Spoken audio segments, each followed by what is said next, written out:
Please be advised that this video is for the sole purpose of entertainment. Any views are purely my own, are subjective and may not necessarily be true. I do, however, do extensive research for all of my videos. All photos have been found on the public domain. I am using them under the fair use and fair dealing guidelines. I urge everybody to do their own research. Well, hello, it's Murky Meg here. It's Wednesday, the 6th of November, and I'd just like to say a big thank you to everybody that sends me contributions to this channel. It's with your insights and all the information that you guys send me that I can go off and hunt and find all the relevant information. So I thank you from the bottom of my heart. It's now been confirmed that the duo will start their 6 weeks family time break after the Remembrance engagements this weekend. Buckingham Palace has established that they will be in attendance for a number of events to mark Remembrance Day with William and Catherine and all the other family. On Saturday, they and other members of the royal family will be at the annual Royal British Legion Festival of Remembrance at the Royal Albert Hall. Then they'll attend the annual service and wreath laying on Sunday. Saturday's event will be the first time that the 4 young royals have been publicly together at an event since Trooping the Colour. It's also been confirmed that Prince William and Prince Harry didn't see each other for 6 months after the royal wedding, despite, at the time, living in the same Kensington Palace area. So it's very clear that there are problems in that relationship. So it's a bit of a given that tensions will be a little frayed. But I doubt very much that either parties will show any signs of a feud. After all, this is a very poignant engagement. We've all been bombarded, article after article, and often they've been given conflicting reports as to what on earth is happening in the firm. But one thing is for sure, all is not well in the House of Windsor. In a 2018 biography, Prince Harry Conversations with the Prince, which has been recently updated to include his first year of marriage, Angela Levin writes, on many occasions he has seemed to be a shadow of himself. Miserable, tense, sulky, and even emasculated. It's hard to pinpoint exactly why, but perhaps all the changes Meghan has encouraged him to adopt have temporarily made him no longer feel quite himself. We know that it's been reported that Meghan asked Harry to make several significant changes at the start of his relationship to his lifestyle, encouraging him to give up smoking and drinking and replace with smoothies, veganism and yoga. Miss Levin added, he also seems to be less active. In 2018, he only fulfilled 193 royal engagements compared to 507 undertaken by Prince Charles. Now, it's very different. Charles is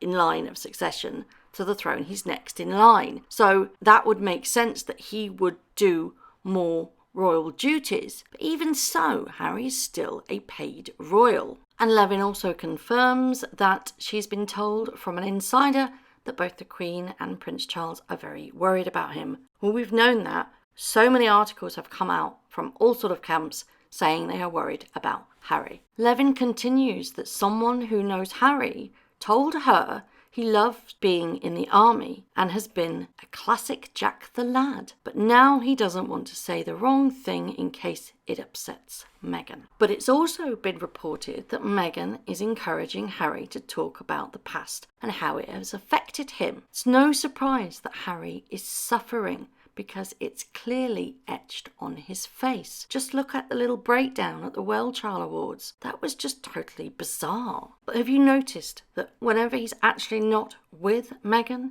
he's all smiles? And then on royal engagements with his wife, there's a lot more scowls. Why do you think that is? I suspect that this is going to be even more so now that the news has dropped that Meghan isn't as popular with us as they would both like. Side note, if you hear any weird meowing, my cat is fine. She's just having a mad half hour. A new poll for Metro has reported that Meghan is one of the most unpopular members of the royal family. She was only pipped to the top position by Prince Andrew. Ouch! While those who liked Meghan were predominantly younger, the survey also found that she had a loyal following among people who identified as being politically left. Once again, politics comes into play.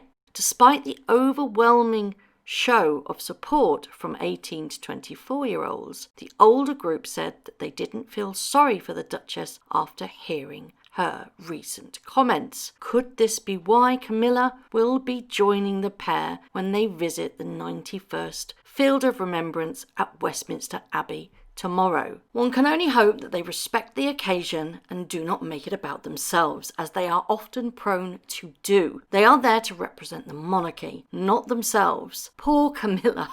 She drew the short end of the stick, didn't she, having to babysit them? Hopefully, she can show them exactly how representing the Queen should be done. I find it rather interesting because Harry has in fact visited the Field of Remembrance several times in the past, solo. So it's clear whose presence made it necessary to ask another senior royal to take the lead, which leads me back to the 6 weeks break.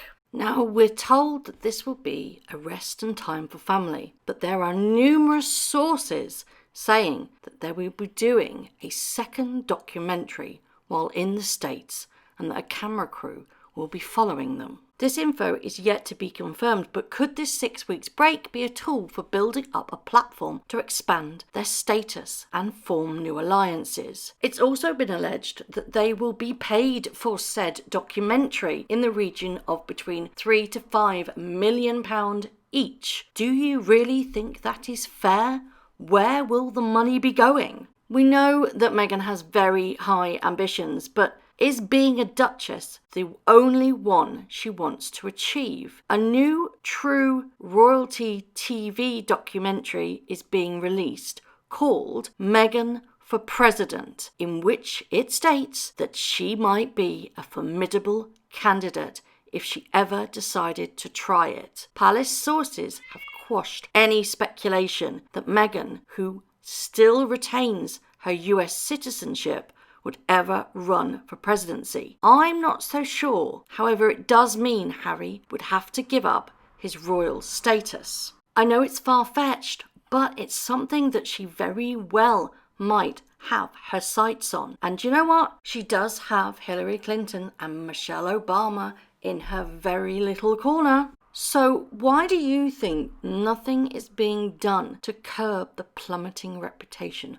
of the Sussexes? Something's up if Camilla has to also accompany them to public engagements. I've got my theories, but I'm not quite ready to share them yet. It's also been reported that if Meghan has a second child, it will be born in America. Is that even allowed? The Daily Express wrote an article saying that she will give birth to her second child in the US, even if it ruffles feathers along the way, a source close to the Duchess has revealed. Meghan is said to have felt lonely and isolated during her pregnancy with Archie and is now determined not to repeat the same experience. She plans to give birth to any future child in LA, where she will be surrounded by family and friends. According to OK Magazine, Meghan and Harry are already planning for baby number 2. Meghan wants to spend the first 3 months post-birth at home in LA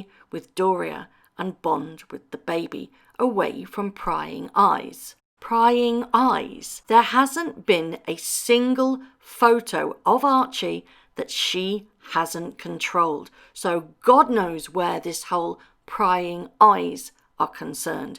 She hasn't been photographed shopping or popping out or doing anything. There's no such photo exists.